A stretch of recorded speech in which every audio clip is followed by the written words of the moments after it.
that our lowest moment is not your last chapter. It is. Your lowest moment is not your last chapter, and delay is not denial. Pain can actually be converted into purpose. Then closed chapter means the opening of another chapter. I want to welcome everyone to another episode of our Lifers podcast series. Now, we know that in Lifers podcast series, we have been talking about a lot of important topics ranging from personal growth, self-development, leadership, and many aspects. And today is another episode, and it's not going to be a different, it's going to be a great episode. And today's episode, we are considering a very important topic, which says from prison to palace, second chance of life. And we know that prison can just be a form of confinement. When you talk about prison, everybody don't want to be in prison, and some people are in prison because of crime and other things. But today, we're not really talking about the prison of crime or others. It's just about confinement. But I will not really be going into that topic. We have a very important guest in our midst, someone that we have invited for this podcast session. So I want everybody to join me in welcoming Miss Alabi Deborah. Welcome to our Miss Ma.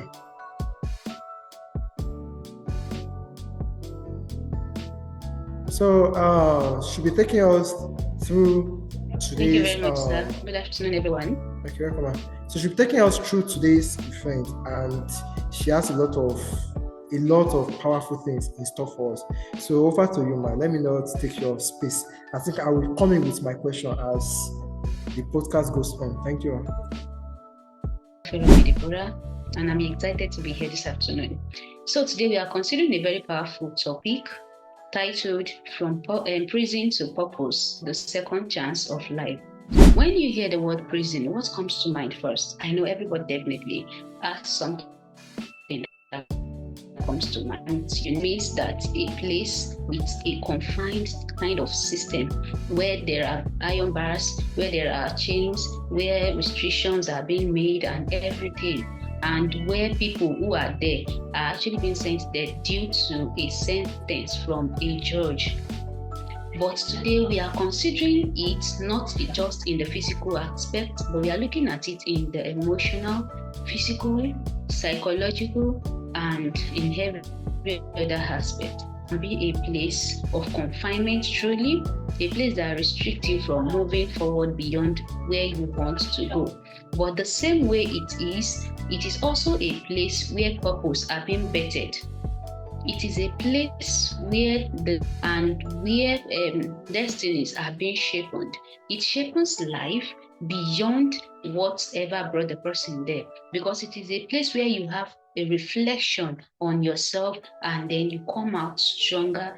Because we have seen that in the lives of some persons in our contemporary time, and even in the Christian, if you look at the Christian belief too, we have some characters in the Bible also who also went to prison. That didn't just come out from the prison, they came out better, more better. If you are to look at examples of people like that in our contemporary time, we will see Nelson Mandela, who went to the prison for 27 good years, and when he came out, he became a symbol of forgiveness. He became a symbol of growth and all. When he came outside, he didn't just come outside bittered, no, but he came outside bettered.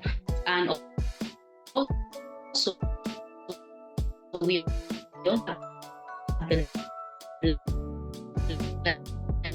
we all know he suffered limitations because he has even written himself off, but we can see him now. He was able to overcome, and when he overcame that, he became a motivational speaker to people, encouraging them about their self, how to embrace their self. That is the kind of thing a prison can actually bring out of a man or of a woman to make them a better person in the future. And if you have to look at it, because I'm a Christian, permit me to use a biblical character. Yeah, we have Apostle Paul. Right. Thank you for that. So we have Apostle Paul. We saw that he wrote a lot of motivational letters and quotes. He wrote them while he was in the prison. So this is to tell us that nothing should be able to hinder one from becoming whoever he or she is meant to be. No situations whatsoever is meant to limit you. because those situations does not define you.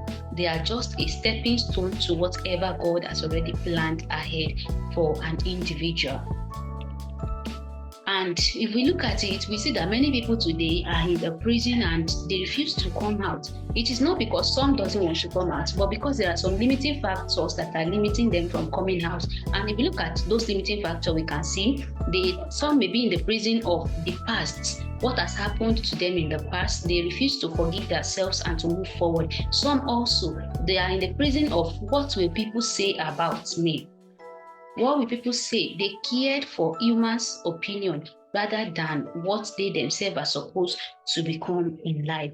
So I think we now know the meaning of prison and how we can actually utilize it in a very good way now. All right. Thank you, ma. Before you continue, I want to chip in some points. Now, you made an illustration of our contemporary days of a man we all respect. That is Nelson Mandela. And I believe that Nelson Mandela was a freedom fighter. You mentioned the number of years that he spent in prison. And, personally, I just thought of this thing that why would a man go to spend that number of years in prison? So I don't know, do you think there are motivating factors or things that cause people to be hopeful when they're in prison instead of giving up? Because you've rightly explained to us that prison is not all about the physical confinement that is due to crime. Prison might be your period of seclusion, your period of hibernation, when you just decide to go into hiding to come out so that you can refire and be stronger. So I don't know, can you just expatiate on this point, man? Okay, on why people do.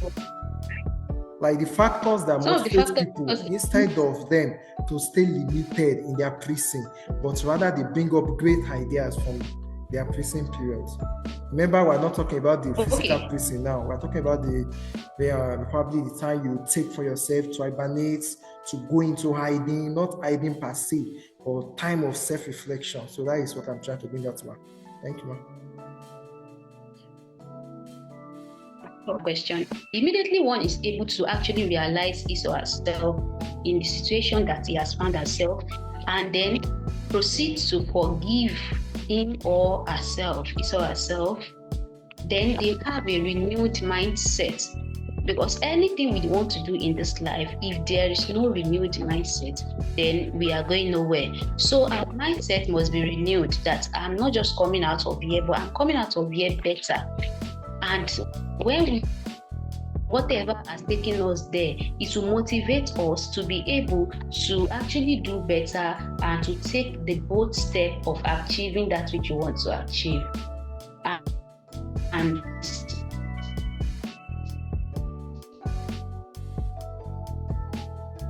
I believe it tells a story, makes people are encouraged and empowered to also take up the bold step just as he did. So you are a motivation to others going through one or two challenges or prison in their lives. All right, thanks so much, Ma. I actually get some points from what you are saying. So if I could interpret what you said properly for our audience, also those that will be joining us after, and many people that are listening to this podcast from different channels that is being broadcasted now, you said something that is very important. You said that at least there's a why for everything. You must identify your own personal why. Why am I in this place? Why is it my time of quietude? Why is it my time of hibernation? Once you know the why, what takes you there, then you can easily come out stronger. This morning I was listening to a broadcast, and in that broadcast they were talking about the period whereby every individual, even as a family, you need it for yourself. And what is this period? This is the period you need to just be on your own. It's not because you are lonely. There's a difference between loneliness and wanting to be alone. Wanting to be alone, I just decided I want to come out great, I want to refresh myself, then I can be alone. That is not loneliness. So I believe that with what you said now, I have some clear understanding, and I believe that our people that are listening also will have a lot of understanding. Thank you, ma. So you can continue if you have with other things, ma.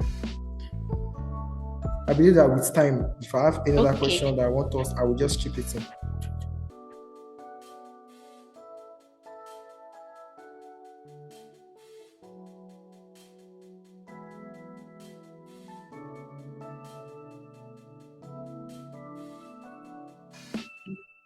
So it is building us. We should not be buried in it, but rather we should stand planted, and when the time is right, I know that we will rise to purpose. And another thing I want to talk about the second aspect now, which is about second chances. So second chances are actually proof that life actually believes in you beyond whatever you think you are going through. Life actually believes in you, and that is why it's giving you the chance to actually start all over and to come out stronger and better. So if you feel stuck now, if you feel delayed or disqualified, just remember that the same place that actually looked like a prison now is going to become your stage where your purpose will be revealed and celebrated. Thank you. Thank you, Ma. That is another great point that you just delivered out there now. And you said something that your prison can actually be a place of a celebration. And this is actually true. We even have the case of that in the Bible. For a Christian audience, we saw that when Joseph was in prison, and instead of him to allow himself to be limited or discouraged, what happened to him? That same prison that was a platform of his confinement, it also turned to a platform whereby his testimony and his greatness in life actually got started. So that is a very powerful one, and really appreciate you, Ma, for these points, because the point is very imperial that you just talk about now. So another thing that I want us to look at it in this aspect now. Let's consider the aspect of emotional prison. You know that there are different kinds of prison. We have the physical prison, some is financial prison. Yes, it's possible. People that don't have what you need, you cannot afford it at that time. That is actually a prison. You know that, right? That's a prison. And many people now, if you ask, what are the kind of prison you are, they will say, I'm in financial prison. Some are marital prison, some are emotional prison. So now, this emotional prison now, you know that your emotion, it affects your mental health. If your emotion is not stable, then your mental health is at stake. And when your mental health is at stake, it means your physical health is also at stake in this kind of scenario now. So now, moving forward now, talking about the emotional prison now. How do you think, or what can you say about this emotional prison, so that people can also learn from this emotional prison? And you tell us some ways whereby we can know people that in emotional prison and how they can come out of it. Thank you. Okay, I have an example of one. Tyler Perry. He was homeless, he was abused, he actually attempted different businesses and they failed. He suffered rejection and all. Those alone are enough to even bring him down emotionally. But he still persevered, and persistently he continued, and we know now that he became a billionaire filmmaker in the world and storyteller, whose work now inspire hopes and resilience in people. So rejection is often redirection to a bigger assignment. We should know that when there's rejection, we should know that it is actually referring us to a bigger assignment.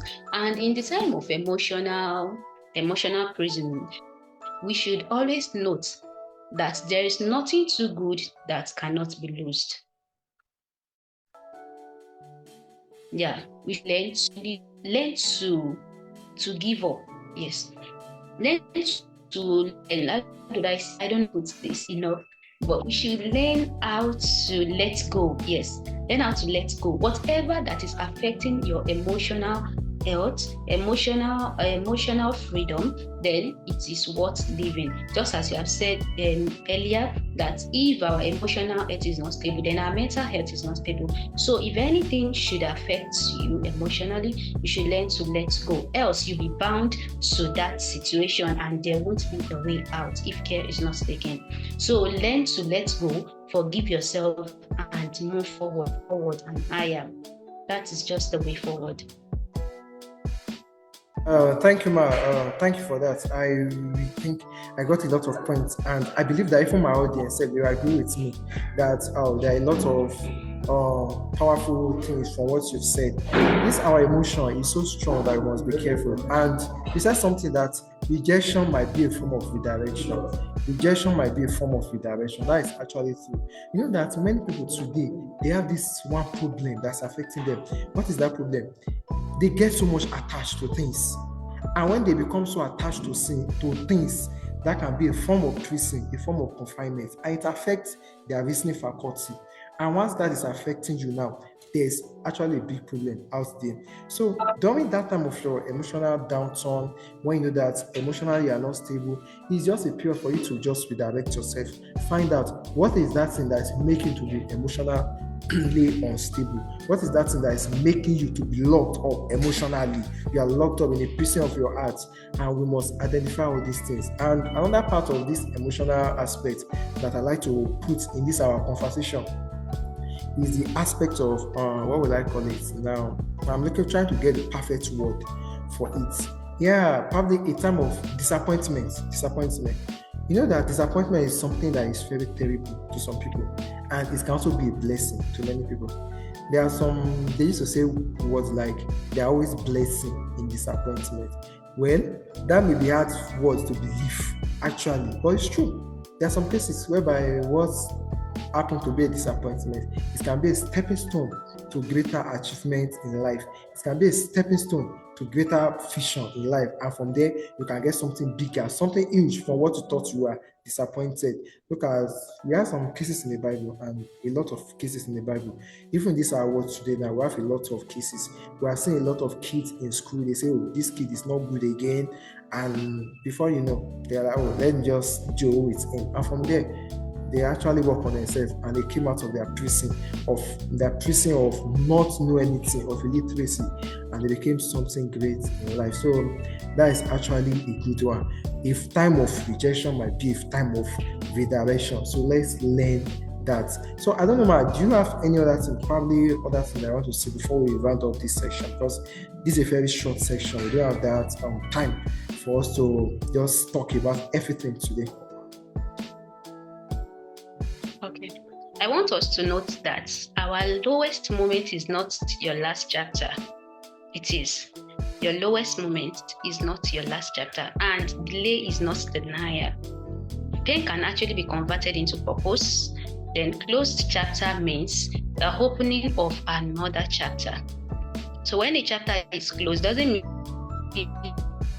that the book has finished already. No, another chapter can be opened.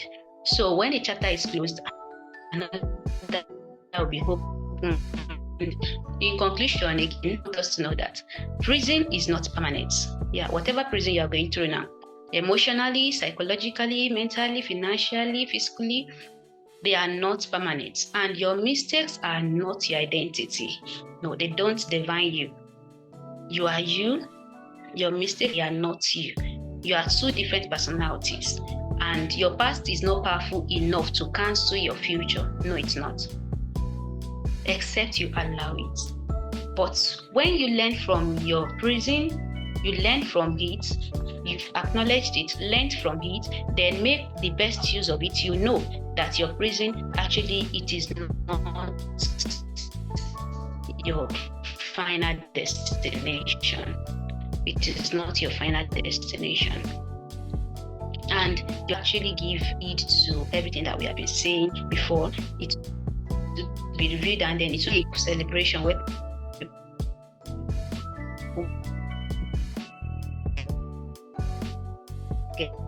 it's to celebrate. Once again, your prison is a preparatory ground season for you. Failure is just an event. Yes, it is not your identity, and you are not disqualified. You are just being redirected. Note that. Thank you. For those final words, and those are powerful words. Your prison should be a form of redirection. The close of a chapter does not mean the book has ended. Once a chapter closes, there's always another chapter that is being opened. So irrespective of the kind of state you are, confinement, or the kind of handicap that you are now, probably you're handicapped financially, emotionally, or even spiritually, we are always told that there's always a second chance to life. Life always gives a second chance. Do your best not to give up in life, because life always has a lot in store for you. When you think you've reached the end of the road, there's always another road at the end of the road. That's why they say there's always light at the end of the tunnel. So I just believe that you should be consistent in what you are doing. Don't give up. Always see that there's always a reason behind every action. There's always a reason behind every action. Nothing happens without a purpose. As we are aware, we know that God, our Heavenly Father, is always aware of all these things.